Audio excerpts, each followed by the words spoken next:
Hello, I'm Armand D'Angour, the tutor in classics at Jesus College. Welcome to this online open day.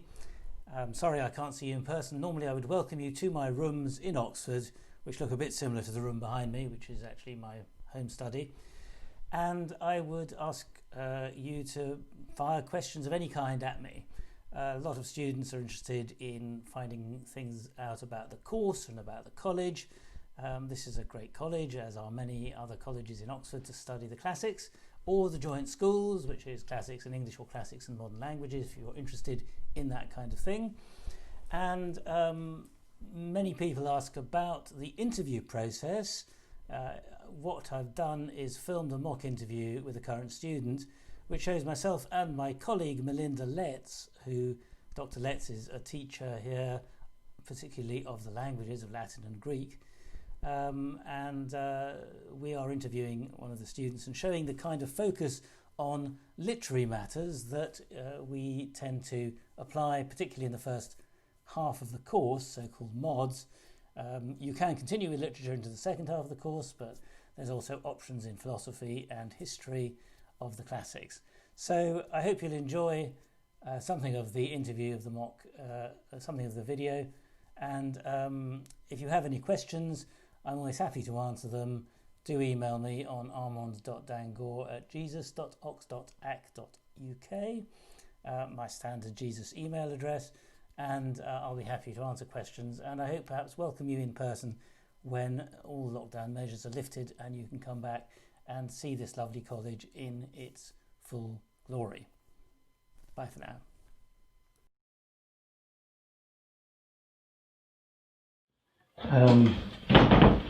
So I'm classics tutor Armand. This is Melinda Letts, Dr Letts. Nice to meet you.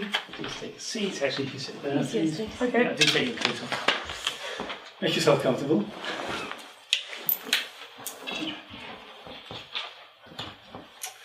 Great. Well, thank you very much for coming. We thought we'd start by asking you what your specific interests are in the classics and why classics is something you want to pursue here.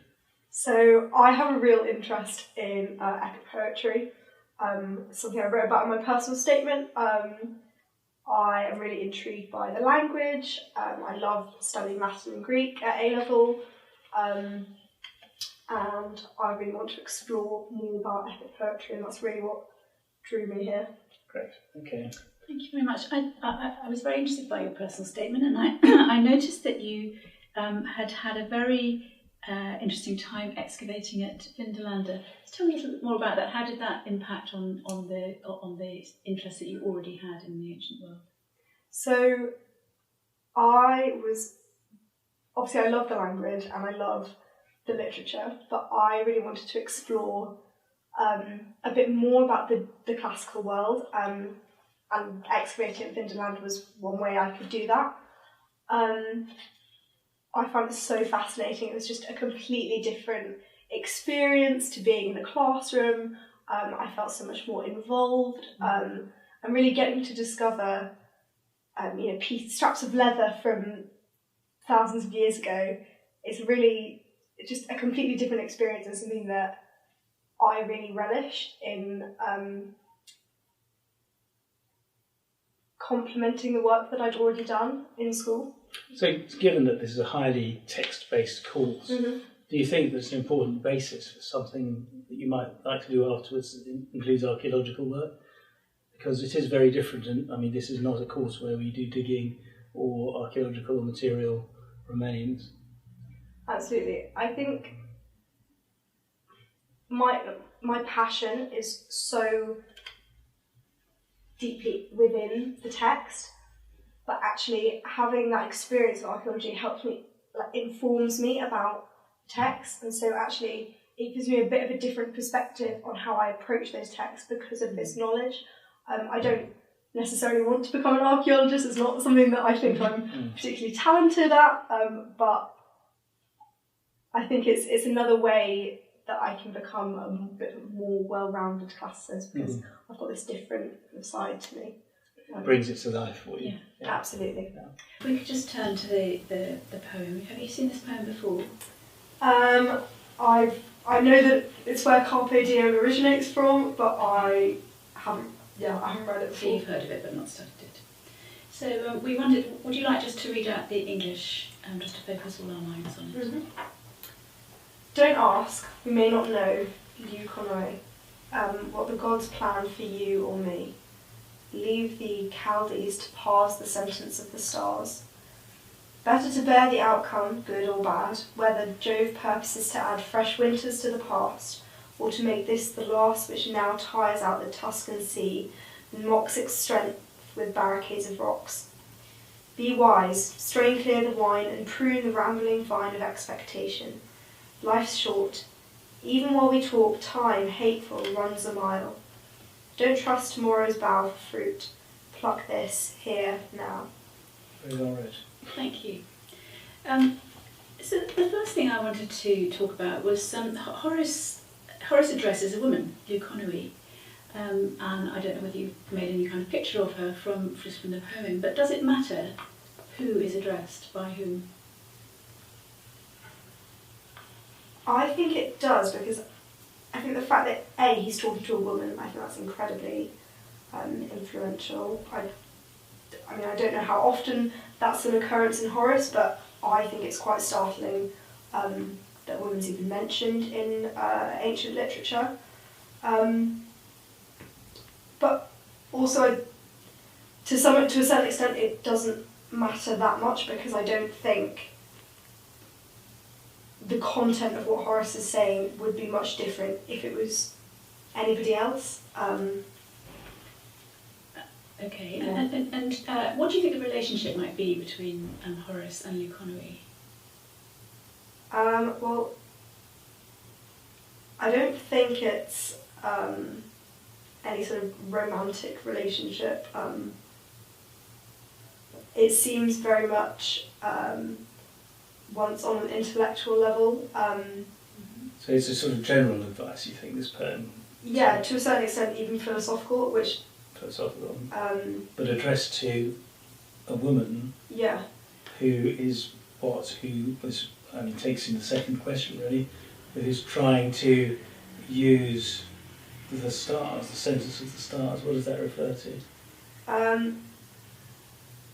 well, I think it refers to some sort of astrological Yes. study. So she's using astrology to ask what the gods plan for you or me. There's some implication there of a relationship or not? I think there's an implication of a relationship between the two, but I don't think that relationship is one that's incredibly close. It could simply be a friendship, it could simply be that they're just acquaintances. What do you think about the, what does the name Leuconoe suggest to you?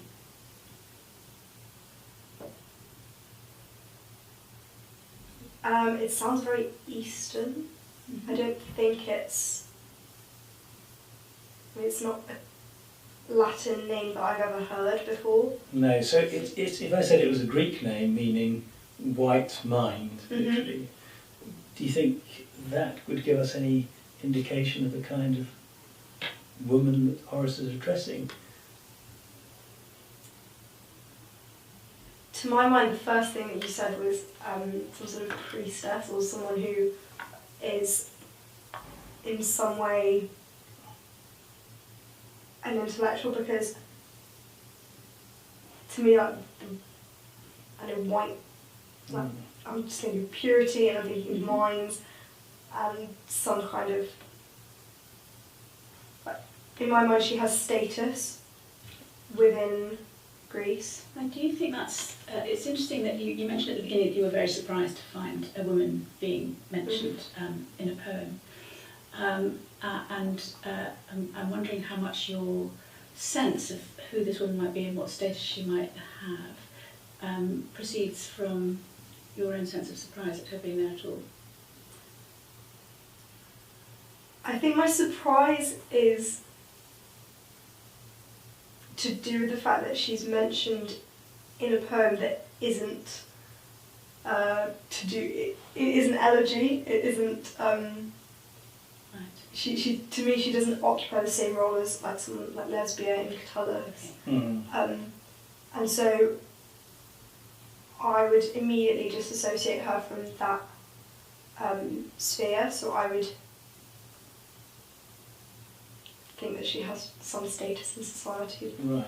Okay. Okay. So how should we understand the image of the sea and rocks? Do you think the winters, which now tires out the Tuscan sea and mocks its strength with barricades of rocks? What's going on there? This image.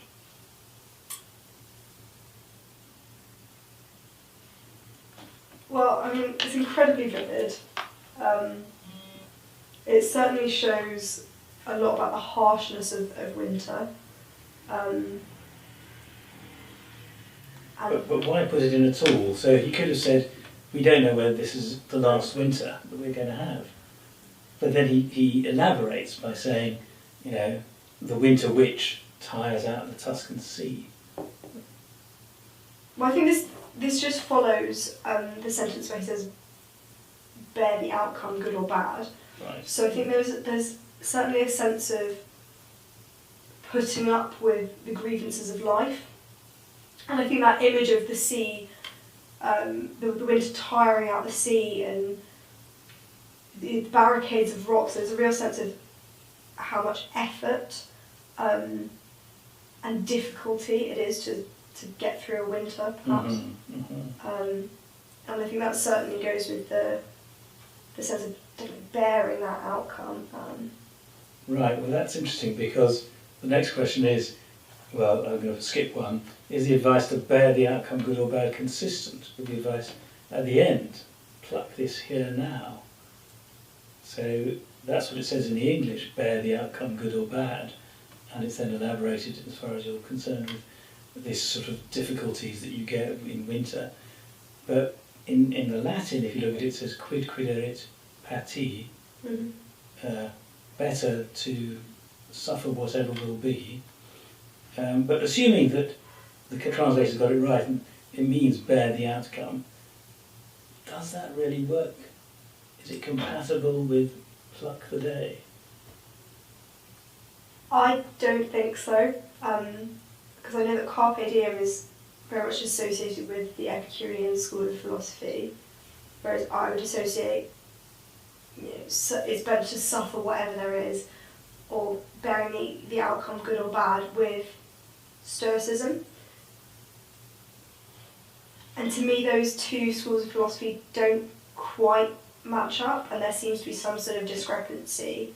Well, I think you're right about that, and I think that actually the translator has added in bearing the outcome good or bad, and that perhaps melius quid quidderit pati in Latin should just be it's better to accept what happens, rather than this idea of bearing it in a, as you say, stoic fashion.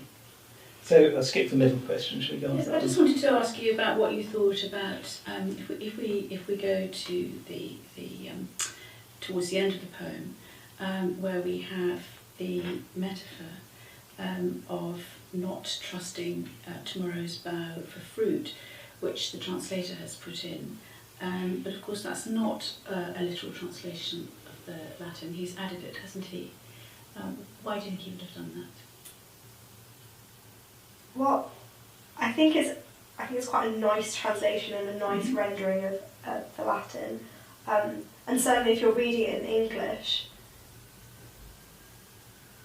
it goes quite well with the imagery in the previous stanza about wine and vines, and I think it makes it more vivid for someone reading purely in English to understand the sense of not trusting tomorrow that is conveyed within the Latin. But I don't know, I don't really think there's a reason other than poetic license. Well, let's think about the Latin, and you may or may not know this, but carpe diem is often translated in English, isn't it, as seize the day? But of course, what it really means is pluck. Yeah. Pluck. Which the translator has put in in the final line he's used the word pluck. So perhaps that's the reason why he wanted to elaborate on the imagery, on the agricultural imagery. Do you think that might be a reason? Yeah, I certainly think so. I mean, it manages to convey that sense of plucking much better than seizing, I think. What's the difference? I think there's a sense of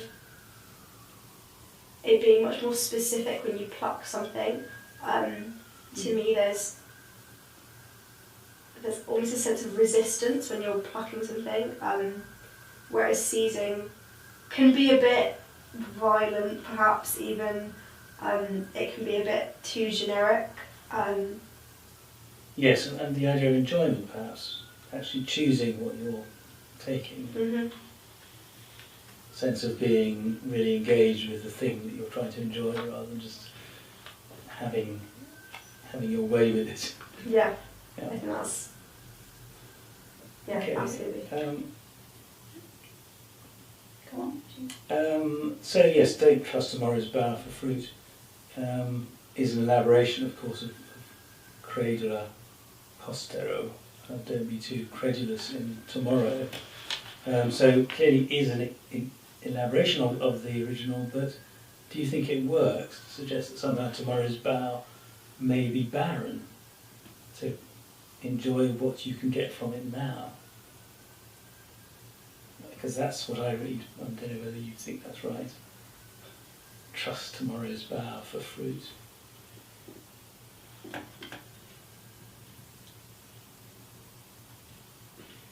I mean,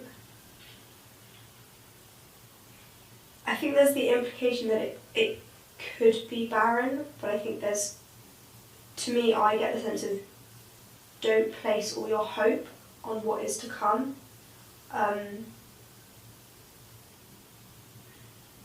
I mean, that could, yeah, it does go hand in hand with the potential that there could be nothing. Yeah, I think there's something to be said for not placing all of your hope and emotion on something that could be void. In this case, is the future. Yeah. Which is interesting. In Robert Frost wrote a poem called Carpe Diem, in which he actually says that this theme of an interest in plucking today's fruit belongs to age, and that for when you're perhaps earlier in your life, the present is too confusing, too crowded. He says too crowding, too confusing, too present to imagine. So he sees this very much as a theme of an older author, and it's often thought that the economy, in fact, is much younger than isn't it, in the poem, is much younger than Horace. And so I just wondered, does that seem like an analysis you would agree with or not? I think so. I think it could be a valid interpretation, because there could almost be a sense of Horace giving Luconory advice for as she grows older. But he's starting off with advice by saying, don't consult astrology to find out what our end will be. So that's the main advice he's giving. Somehow she's interested in what finis, what end is given to me and to you. That's what he says. So it feels quite specific, as if they are actually reacting to a specific action on her part. And are they looking out at the ocean? And is there a sense of place? Or do you think? Because we start off, and I'm not saying I don't disagree. I think the sense is that this is about generalities, but the more one looks at it, the more one finds very specific elements. The economy has been asking about the future. He's saying don't bother to do that. Then we're looking at this sea scene where the winds are lashing the ocean against the rocks. And he says, if you're wise, you will just enjoy wine and forget about the future. So it could be general, it could be specific. I don't know, you still feel that it's the general Epicurean advice that he's trying to impart? I do still feel that way, but I just think that he uses specific examples to illustrate his main message. It may be that he is with Euconomy as she's asking what the God's plan, and actually his way of illustrating his philosophy is using again these specific examples that will help her to realise what he's saying. Right, so your answer to the last question, is it meant to be taken as serious philosophical advice, is yes, more or less. To her, I think potentially, but as a reader of the poem, I don't think so at all. Right. Again, there's that discrepancy between the elements of Stoicism and Epicureanism that I don't think quite marry up, and I don't think. I think if it was written as a philosophical poem, there would be slightly more regularity in what Horace has written. Perhaps it's a bit over-imagistic, is that what you mean? There's a lot of poetic elements. So it's not written as a serious, it's not being written as a serious philosophical poem, but just someone trying to make sense of life and drawing on different elements. Yeah, and I think Horace has capitalised on the poetic ability that he has to illustrate his message. Well, thank you very much. Thank you, yes. Have you any questions for us? I don't think so. Either about this or about anything else.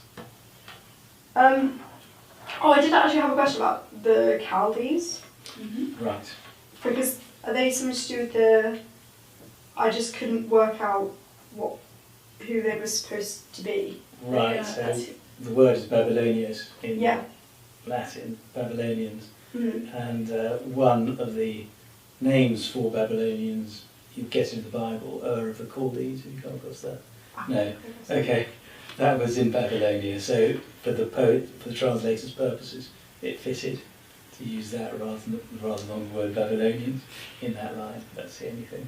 The reference is to Babylonian astrology, and she's obviously been casting numbers and trying to actually get some answers to her questions about the future. Good. Well, thank you very much for coming. It's very nice to see you. Thank you.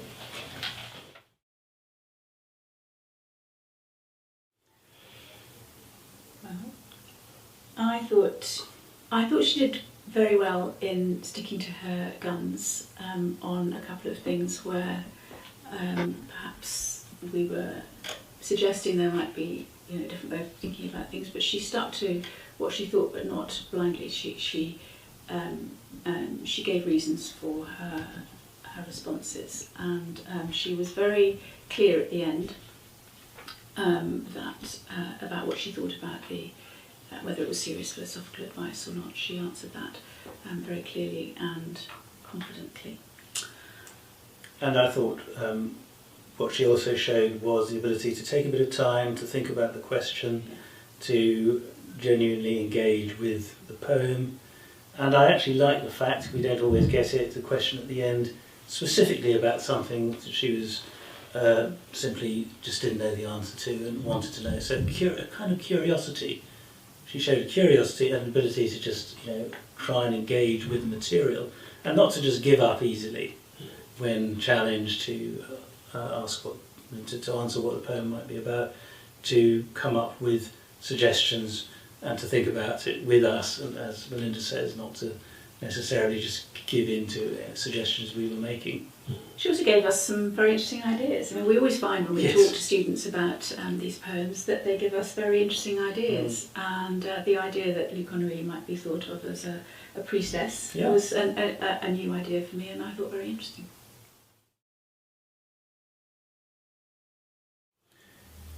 We look for a series of different things. We actually have a piece of paper which we then grade them on afterwards. Motivation, aptitude, articulacy. Essentially we're looking for potential. So knowledge is one thing which they're expected to have up to a certain degree, but not for the specific thing we will be asking. So with any luck they won't have seen the poem or passage that we present. But the ability to think about it, to show intelligent imagination, and to show some aptitude for literature and language, because that's what we'll be doing for 4 years if they get in. Yes, and I would add to that we're looking at that in the context of the overall application.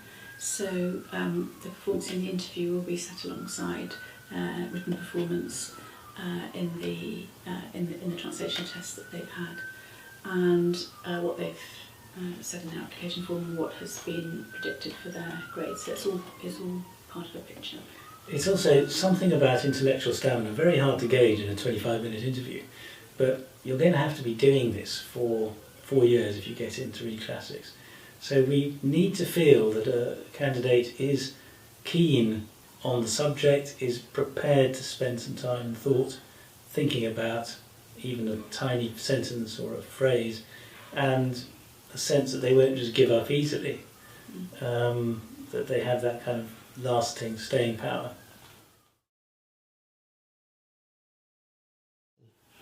Well, it doesn't matter, no, if you don't know Greek or Latin, they can be taught here. And some students arrive with no Latin or Greek and choose to learn one language. Some choose to learn both, which is hard work, but can be done. And then some students arrive having done Latin and Greek A-level. Those who have done Latin and Greek A-level, we are looking for a strong performance in the language tests, which are translation of unseen passages. Those who have not done the languages before are asked to take a language aptitude test, where they are given some simulated questions to see how they would respond to learning a language that is structured in the sort of way that Latin and Greek are. So it would be helpful for candidates for these courses to have a strong linguistic aptitude, and that's what the linguistic aptitude test aims to examine. But it also suggests that if they've already done some French or Italian or Spanish for A-level, or certainly for GCSE, that they are more inclined to be linguistically adept, and that's important. Yes, but I would add to that, not exclusively. I mean, there are people these days now that schools don't require a modern foreign language to be done for GCSE, which used to be the case, and it's not required anymore. So there will be people who, through no fault of their own, have never studied a language, and the language aptitude test is designed to find out what their aptitude is for learning a language. I think it went okay. I was quite nervous, and it's a bit daunting to be confronted with a poem that you've never really seen before. But having some questions to kind of structure was really helpful, because then I could kind of order my thoughts instead of just being overwhelmed by a Latin poem. And it was quite nice to start with a bit about my personal statement, because I was quite comfortable talking about that because it's something that I've written. It was a nice way to like settle me in, but I hope that it went okay. And do you have any advice for people applying to do classics? I think I would really stress find out what you're passionate about, because there is so much to classics, it's so interdisciplinary, that actually if you have something that you're passionate about and that you can talk about, it will lead you on to find out about other things. But as someone who just like fell in love with Latin and Greek, I would just I don't know, fall in love with the subject, because if not, like the tutors can kind of see through that. Yeah.